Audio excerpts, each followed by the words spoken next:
Noong unang panahon ay panay na liwanag at walang dilim, sapagkat sinad adlaw at bulan ay mag-asawang maligayang mamumuhay. Sila ay nagkaroon ng maraming anak. Ang kanilang anak ay mga tala sa bituin na magkakalat kung kaya't lalong magnawag sa kalangitan.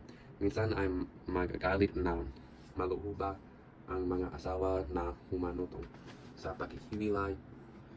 Pinamili ang mga anak kung kanino sasama, sapagkat sa mas mabait ang ina sa kanya, sumama ang lahat ng mga tala at bituin. Walang nagawa si Adlaw kundi tanggapin ang kanyang kapalaran.